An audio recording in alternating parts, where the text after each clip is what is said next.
Touché. Alright, welcome to my video, guys. We will be covering the Archbishop Job 3. In this job, you are basically granted a lot more passives for hail holy damage, a lot more passives for survivability, and overall just group control and group support skills. What we'll be focusing on is what it's like to be an Archbishop in the aspects of PVE and PvP, whether you're playing as a support or a DPS. The types of weapons that will be available to you and what is the most impactful in what situation, as well as going over what skills to take for PvE, PvP, and if you're limited, what skills to take over others until you get all the skills unlocked.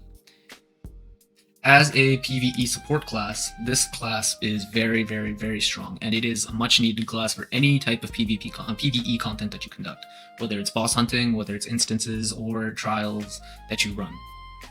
The benefit of this class comparatively to others is that it's such a strong support type with the amounts of heals, the buffs, the debuffs that it offers, and protections that it gives. Right. So with this class, what you want to be doing is keeping in mind that the major buffs that you normally take, meaning Blessing, Increased Agility, Light Blessing, are still the only three that you would take as a normal Acolyte. The benefits of Heal and Soul Mender are very minimal because it scales off of your int, and as much as you want to run int to be a survivable class that lives through different types of PvE damage, you want to ensure that you're using your skill points wisely, and Heal, in my opinion, is just not the strongest heal. Your dot heals will do a lot more to help your guildies and your other party members survive, and they're all in such a cool short cooldown that Heal is very minimal comparatively when you think about the amount of healing that you'll actually get done. That being said, I would take 10 points into Blessing, 10 points into Increased Agility, Light Blessing 10 points, 5 points into Holy Light. So this is how I would structure your Acolyte. That's all I would do for running an Acolyte. If you were moving into, and this is going to be on the complete bonk side of things, if you're running a bonk priest, you want to be taking Mace Mastery because your autos are going to be what increase your damage output comparatively to using actual skills. If you're using SNS and Wand, you want to be running, not running the obvious skills that are for bonk priest. Moving into the priest section, you'll see that Quiet Mind is still something you want to take. It is one of those skills that if you can't afford to, you can drop. You want to take Holy Booster if you're going to be doing any kind of damage on the class. Impositio Magnus is one of those skills that if you're in a party, it is super impactful for you to have, especially with a party of physical damage classes. If you're not with a party or you are not a bonk priest, you don't want to be taking it, it's no use, but you will need to run it at some point when you're doing party content as a support class. Just put one spec into Resurrection. You want to take Sanctuary at max. You want to take Magnificent at max. This will ensure that you're always getting SP, especially in a party where you're support. You want to be available to have Resurrection at all times, and this class is very mana dependent, so the amount of mana that you use up in every Resurrection is about 60% of your total mana. So you want to be mindful that mana can be drained really quickly, especially if you aren't able to regen all your mana between reses. If you have the skill points, I would definitely recommend taking Angelus at 10. It is really strong, and you definitely want to be popping it off cooldown because it does give everyone a massive amount of benefits when it comes to physical defenses as well as magical defenses. If you are, again, a bonk priest, you want to be taking Gloria. Your crits are going to be very impactful. You want to be taking Impositio, and you want to be taking Holy Booster. When it comes to Sanctuary, it's not as needed when you're a bonk priest because you're already going to be healing off your autos. That being said, I would take Magnificent if you feel like you want to be running bonk priest because it will also give you a magic damage boost of 300. And every one int of that will also increase your magic damage boost. So if you have more than 1200 int, you're gaining 1200 int or 1200 magic damage bonus points right there, and it is so free to get damage out of that. That being said, you also want to be taking Asperio. This will turn all your autos into holy attacks, so it just makes it so all your autos aren't normal attacks but holy attacks. As any class type, whether you're using SNS book or SNS Wand book or running Bonk Priest, you want to be taking Divine Protection. Divine Protection will ensure that you're taking less damage from undead and demons, but also doing more damage to them by 30% at max. As a Bonk Priest, you want to be taking Expiato. Otherwise, it's not really necessary for Wand, SNS, and Book. Turn Undead is great as a single target damage skill. The only downside to it is that it is a 1-second channel, so it does become a problem when it's a 1-second fixed channel, and at max it does become a problem if you don't have enough fixed variable channeling fixed to be able to make it so it's only 0.6 seconds. But even that 0.6 seconds can be detrimental when you're considering that this skill pops off cooldown so quickly.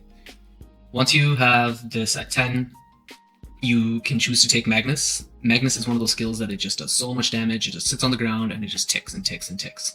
The only reason that my variable cooldown and VCDs are so low is because currently I'm not using actual gear on this loadout, so that's why it's not there. But otherwise, I can get about up to 6 before my variable channeling isn't able to match the actual cost of it, and at that point I don't go past 6. However, if you can get this to 10, it does do a lot of damage per tick.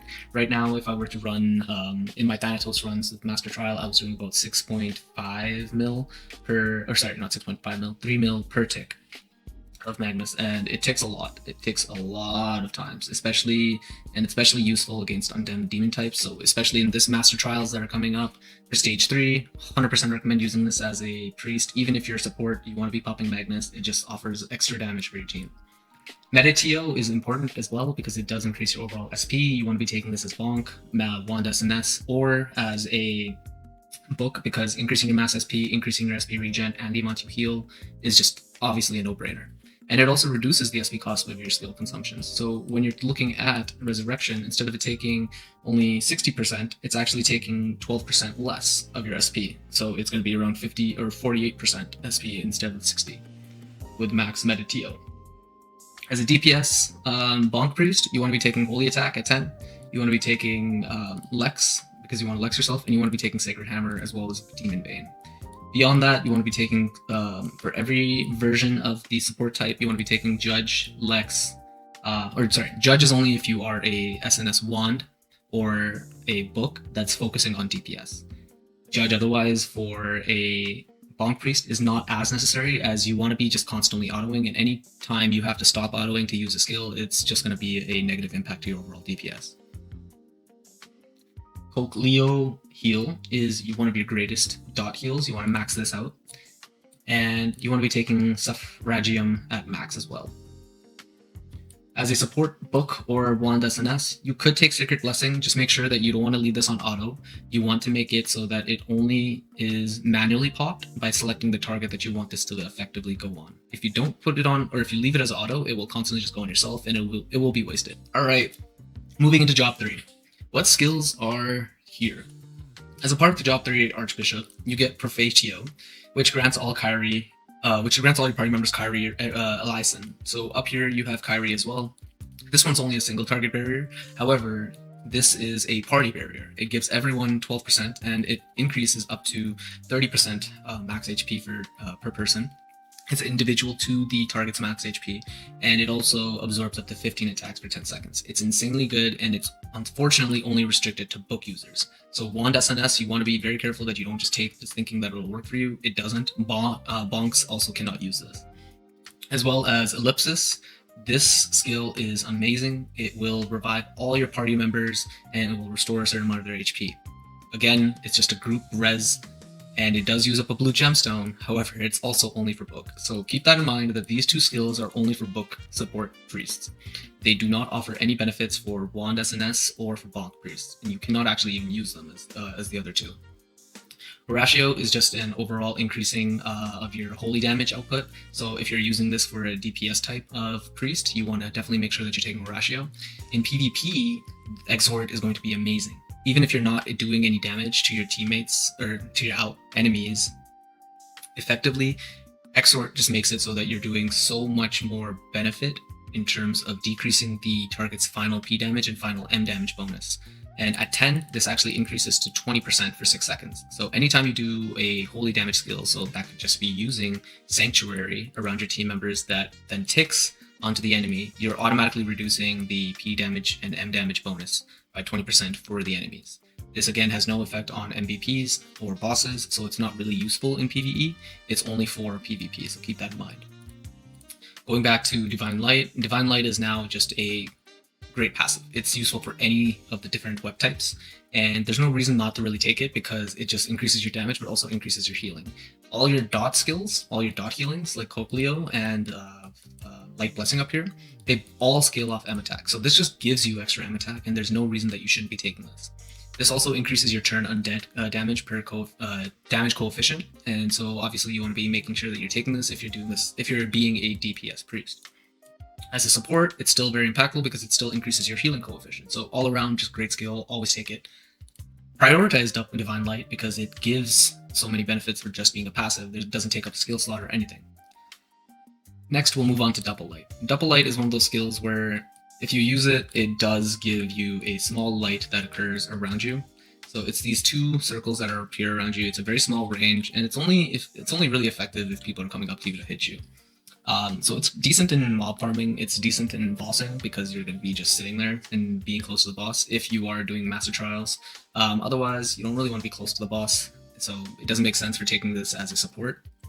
Other than the fact that if you're doing PvP, this is an option for you to take because people coming to attack you will automatically trigger Exhort, which means they'll take a debuff where they do less damage to you. So overall, this is great for a PvP support or PvP damage type. PVE, it's only really useful for the mob farming. I wouldn't say it's useful otherwise. Oper. Oper is one of your most broken debuff immunity skills and one of the greatest support skills that you can offer classes that are like Synexes or Guillotine Crosses at this point, because what it does is not really for the Oper effect, but more so for the Sacrament effect. Sacrament effect increases the amount of fixed cooldown as well as the fixed channeling time that any class that has a Sacrament buff will automatically have the benefit from. So at max, members will reduce their fixed channeling time by 1 second and their fixed cooldown time by 5 seconds. So Synexes are then able to stand their sonic blow so much more, and it impacts them a lot more when compared to other classes. So if you have the option to take Sacrament, I would 100% take it. Keep one thing in mind, that Oper's level determines how many team members actually get the buff. So at 5, as the minimum to be able to unlock Sacrament, you only give the buff to 2 party members, whereas at 10, you give it to 4. The other thing to keep in mind with Oper is that it does go across parties. So when you're in a, let's say, alliance party, and let me leave this party real quick and I'll show you what I mean. So when you go here and you change this party and you have 3 teams, the buff will impact anyone across these 3 teams. It doesn't matter if you're in the same party as me. So that's one of the issues with Oper, is that it can't be specifically targeted to anyone on your team. And it kind of makes it an issue when you have people that aren't really necessarily going to be able to use the effect efficiently. However, it's still good overall. The Escalon and Holy Hammer are just great if you're a Bonk Priest. Otherwise, I would just avoid them altogether. For Adormus, this is a situational skill. So in PvE, you can use this skill if you're now using the new SE that you get offered, which is this. What it does is that it gives you the Holy Fire dot damage on the target, and it does impact bosses. So it's not necessarily only in PvP that you would use it. However, Adormus in general in PvP, it's more of a heal cut and lifesteal received cut.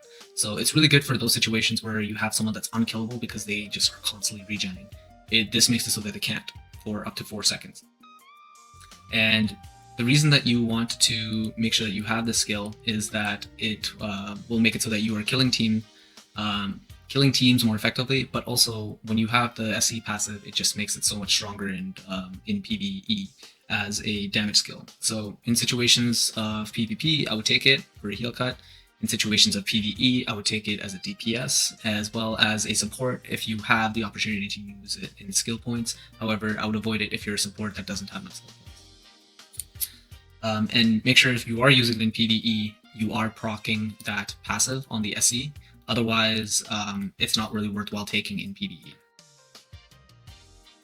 Moving on to Light Shackle, this is one of those skills that just has so many benefits. It does a root if you can basically chain someone with it. So I'll show you what that looks like.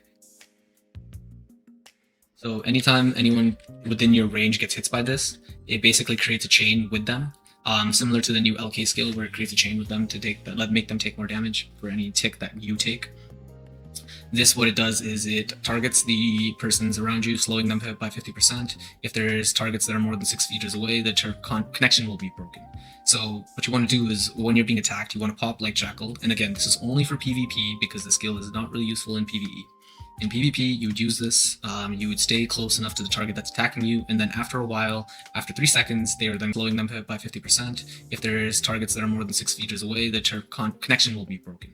So what you want to do is when you're being attacked, you want to pop like Shackled. And again, this is only for PvP because the skill is not really useful in PvE. In PvP, you would use this, you would stay close enough to the target that's attacking you, and then after a while, after 3 seconds, they are then going to be immobilized for 1.2 seconds. Not the most amazing skill, but if you cap it out, it's for 2 seconds immobilization, which is great if you're trying to get away from people. So realistically, you would pop it, and then you would start following the person that is trying to attack you while staying in range of the skill, but not trying to take as much damage. And then once the immobilization pops, you just basically run away and get space created. Finally, this is the other bread and butter skill that you would want to take as an Archbishop. It's similar to Divine Light where you take it in all situations. The benefit of this skill is that it's super OP.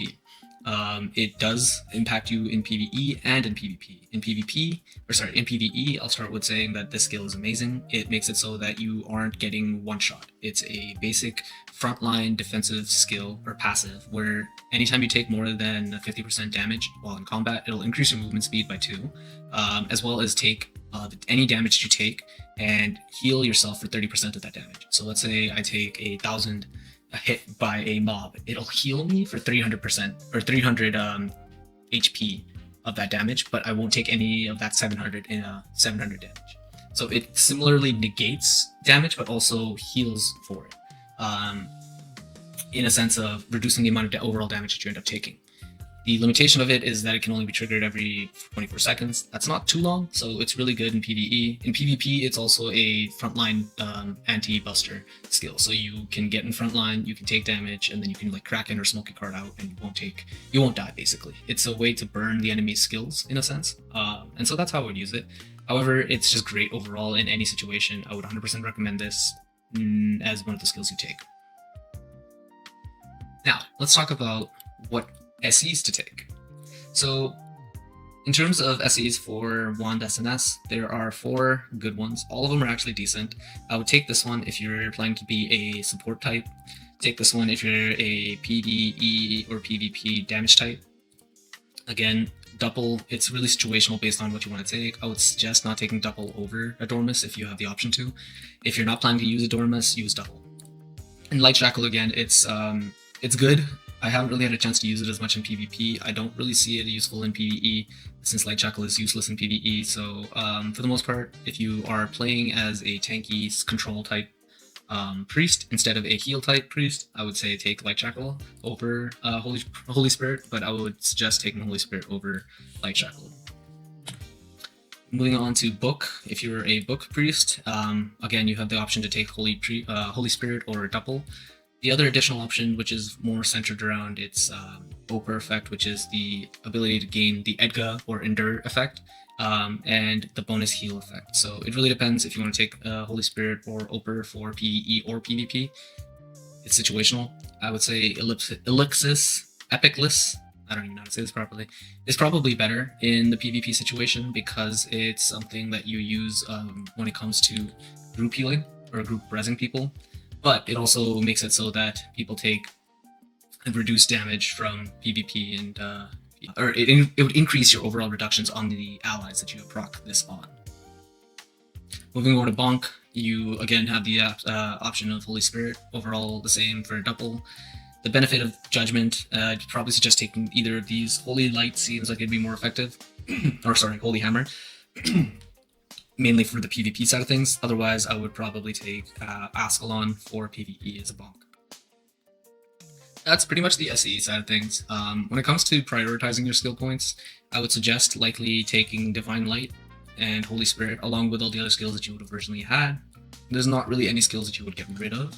And the benefit of this new patch is that they've actually given you 2 more combo slots. So you have an option to use 4 more skills, which is great considering they've added so many that are really useful.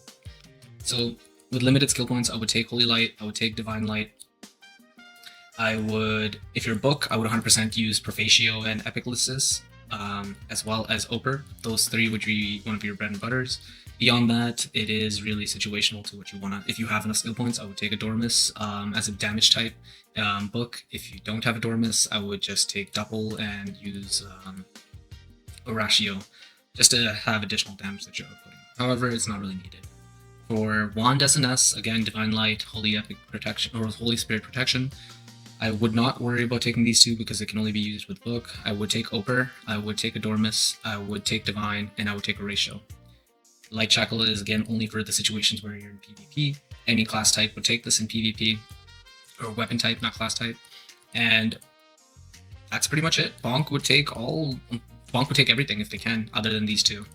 Prioritizing mainly Divine Light, Holy Spirit, Holy Hammer, Escalon, and Oratio, and mainly using Exort in PvP. Beyond that, they would probably focus on Adormus and Light Shackle before they ever did Double Light. And that pretty much covers Archbishop. How I would suggest building this in PvP and PVE is covering off the first PVE side of things. This is my setup for PVE as a support type using Wand and SNS. This is how I've currently skill slotted in my skills, mainly because I have such limited skill slots as well as skill points. So my next goal will likely be to unlock Double and then go for Oratio because I have all the support skills that I want. That's how I would build it for SNS Wand in support. If I'm going DPS, these are the skills I would use. I would drop a lot of the passive ones for healing, or not healing, but rather support type buffs for more damage type buffs. But my next skill that I'm likely going to get is going to be a Dormus because I want to use that SC for damage in PvE, mainly because it's so busted in PvE if you're doing a damage type only. And for PvP, this is my main setup. I try to go full HP. I do sometimes swap in this if I want to have more heals outputting, because my dots will scale off my M attack. Otherwise, this is for the most part what I would run. Prioritizing these two skills. Oper takes 3 seconds to channel. It's not the greatest, and it only lasts 6 seconds, so it's not the greatest in PvP. I would take it if you can't get anything, if you don't need to get anything else. However, these two are your main PvP skills that you want to get with Archbishop. Now, speaking to the fact that Job 3 offers a lot more passives, a lot more skills, and it also gives you so much more versatilities. Priest is one of those classes that just has so much versatility. It can go damage, it can go support, it can be a tank, it can be a DPS. However, in those categories, it's very much in, it's going to mostly excel within the support type. Its DPS type is there, but it's not going to compete with any of the physical type. Any of the magic classes can't compete with physical damage types, unfortunately, just with the way that the game is set up. However, it is an option if you'd like to use it. Beyond that, when you compare this to other Job 3 classes, this class probably got one of the most benefits, especially when it comes to Bonk. Bonk is insanely strong in PvE now as a result of the changes, as well as the new SCs and the new skills. So I would 100% recommend, if you're a Bonk class, go Bonk Priest. Bonk Priest is insane. It's going to continue to get better, and yeah. Thank you for watching. Don't forget to like, comment, and subscribe to stay up to date with more from Touche.